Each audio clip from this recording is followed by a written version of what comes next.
Hi guys, कैसे हैं आप। उत्तरांचल कंप्यूटर में आपका स्वागत है। मैं गिरीश सकलानी। मैंने जैसा आपसे वादा किया था, मैं टैली के वीडियो भी आपके साथ शेयर करूंगा। तो प्रमोद सर ने एक वीडियो बनाया आपके लिए टैली के लिए। Please watch and very carefully watch it. Thank you. Hello, good morning students. कैसे हैं आप लोग सब। उम्मीद करता हूँ सभी स्वस्थ होंगे। डियर स्टूडेंट्स, आज से हमारा जो टॉपिक है वह है व्हाट इज अकाउंटिंग टर्मिनोलॉजी। यानी आज हम सीखेंगे अकाउंटिंग टर्मिनोलॉजी के बारे में। अगर आप लोगों को अकाउंटिंग टर्मिनोलॉजी अच्छे से क्लियर है तो आपको अकाउंटिंग में एक्सपर्टीज हासिल होने से कोई नहीं रोक सकता। यानी एक इमारत को मजबूत होने के लिए उसकी नींव मजबूत होनी चाहिए, उसी तरह से अकाउंटिंग में एक्सपर्टीज हासिल करने के लिए आपको अकाउंटिंग की टर्मिनोलॉजी का फुल इंफॉर्मेशन आपको पता होनी चाहिए। पर लेकिन आज हम सीखेंगे बेसिक इंफॉर्मेशन। बेसिक इंफॉर्मेशन में आज हम क्या क्या चीज़ें कवर करने वाले हैं, देखते हैं। बेसिक इंफॉर्मेशन में मैं आप लोगों को बताऊंगा ट्रेड यानी व्यापार, प्रोफेशन यानी पेशा, बिजनेस यानी व्यवसाय, प्रोप्राइटर यानी मालिक, कैपिटल यानी पूंजी, ड्राइंग यानी आहरण, गुड्स माल, परचेज क्रय, सेल्स विक्रय, परचेज रिटर्न यानी क्रय वापसी, सेल्स रिटर्न यानी विक्रय वापसी, एसेट यानी संपत्तियां, लायबिलिटीज यानी दायित्व, देयताएं, राजस्व इसको हम आगम के नाम से भी जानते हैं यानी आगम, एक्सपेंसेस यानी व्यय, खर्चे, इनकम यानी आय। आइए दोस्तों, अब हम इनको एक एक करके समझने की कोशिश करते हैं। अगर आप लोगों को कुछ चीज़ें समझना है तो आप मुझे कमेंट बॉक्स में लिख के मुझे बता सकते हैं, मैं आप लोगों को उसको समझाऊंगा दोबारा से। ठीक है, तो आज का जो हमारा ये है अध्याय है वह है अकाउंटिंग टर्मिनोलॉजी। ट्रेड यानी व्यापार। व्यापार क्या होता है दोस्तों? व्यापार का मतलब है कि लाभ कमाने के उद्देश्य से किया गया वस्तुओं का क्रय और विक्रय व्यापार कहलाता है। यानी वस्तुओं का जो हम क्रय और विक्रय करते हैं वो व्यापार के अंतर्गत आता है। पैसा। पैसा क्या होता है? यानी प्रोफेशन। पैसा आय यानी इनकम अर्जित करने के लिए किया गया कोई काम या फिर साधन जिसके लिए पूरा प्रशिक्षण की आवश्यकता पड़ती है, उसको हम पैसा कहते हैं। जैसे डॉक्टर, टीचर, इंजीनियर आदि के द्वारा किए गए काम पैसा के अंतर्गत आते हैं। बिजनेस यानी व्यवसाय।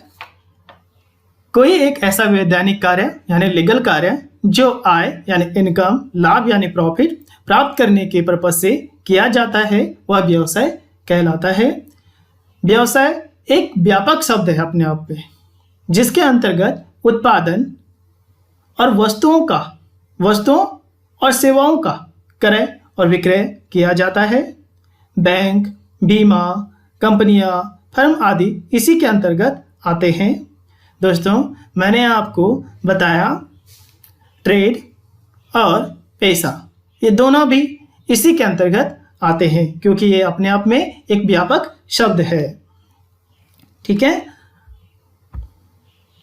मालिक यानी प्रोप्राइटर, इसको हम ओनर के नाम से भी जानते हैं। अब ओनर कौन होता है दोस्तों?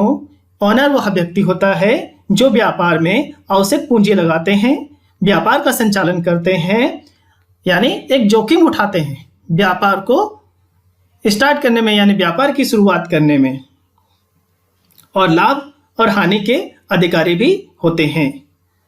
यह ओनर या मालिक कहलाएंगे।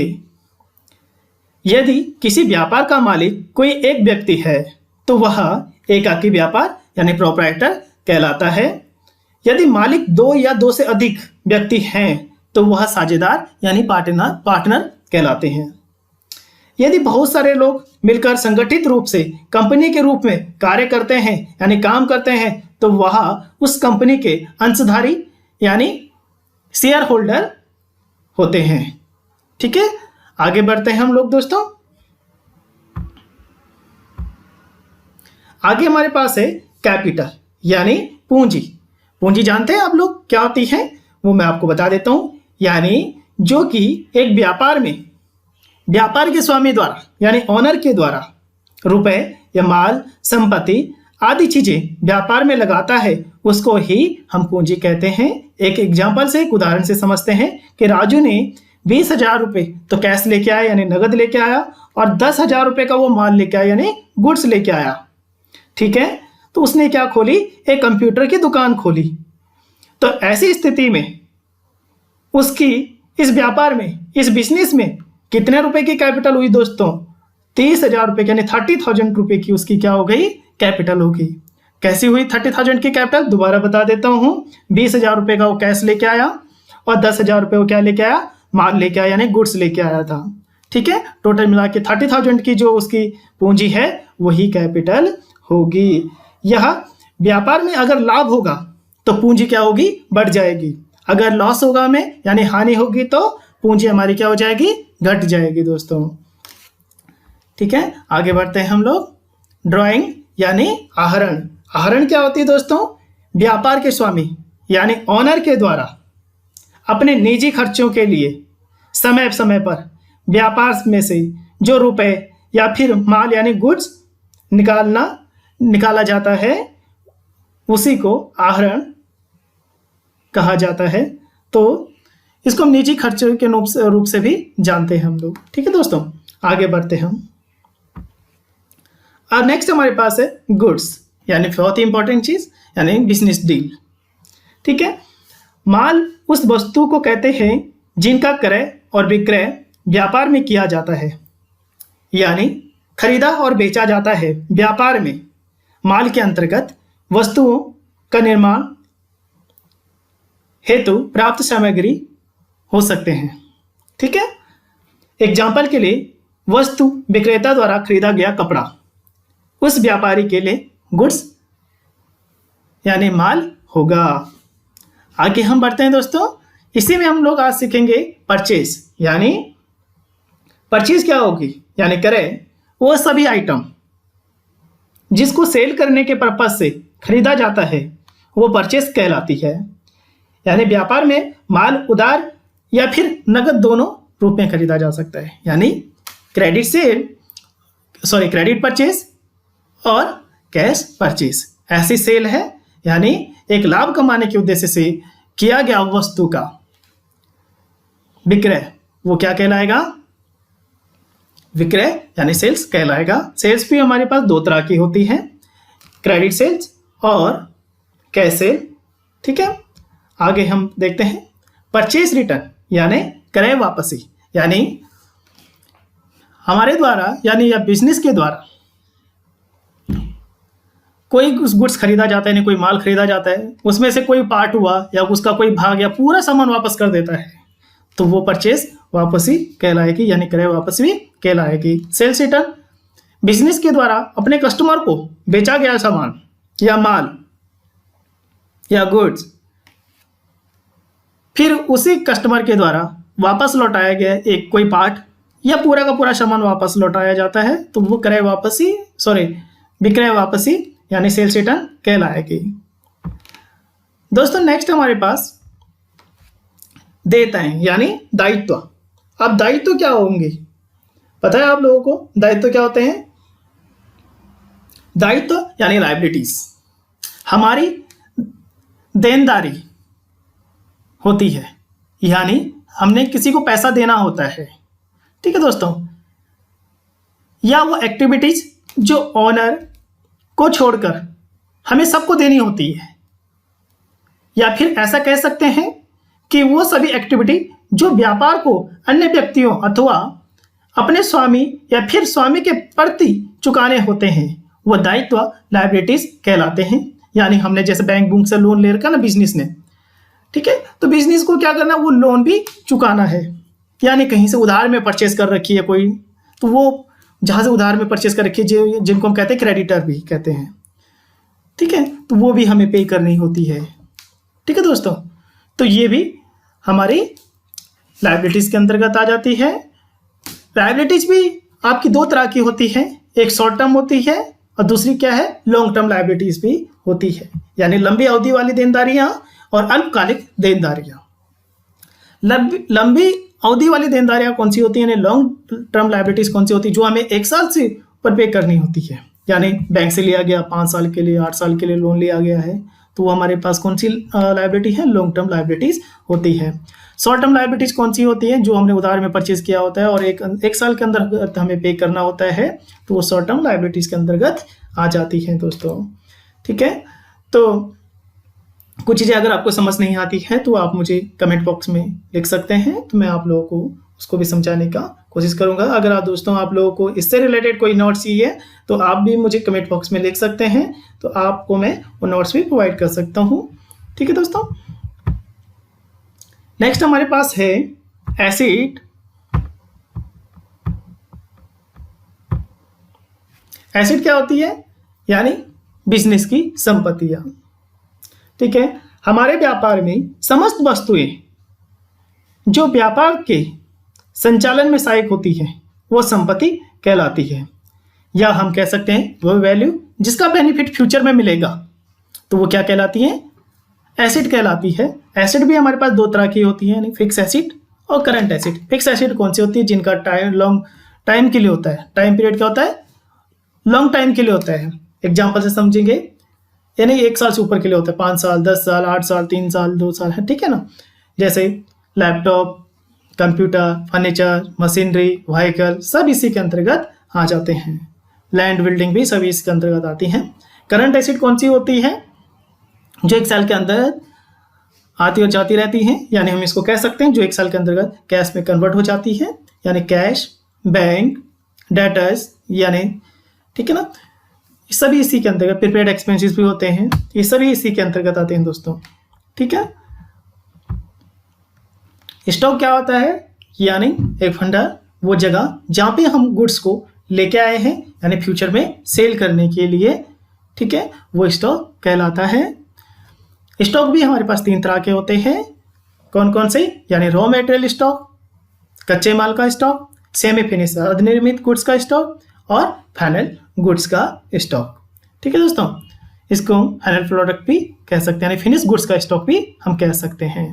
स्टॉक अगर 1 साल में हमने कितनी टोटल मिला के सेल करी, लास्ट में हमारे पास क्लोजिंग बचता है, वो हमारा क्लोजिंग स्टॉक कहलाता है, यानी 31 मार्च में जो हमारे पास स्टॉक बचा होता है वो क्लोजिंग स्टॉक कहलाता है।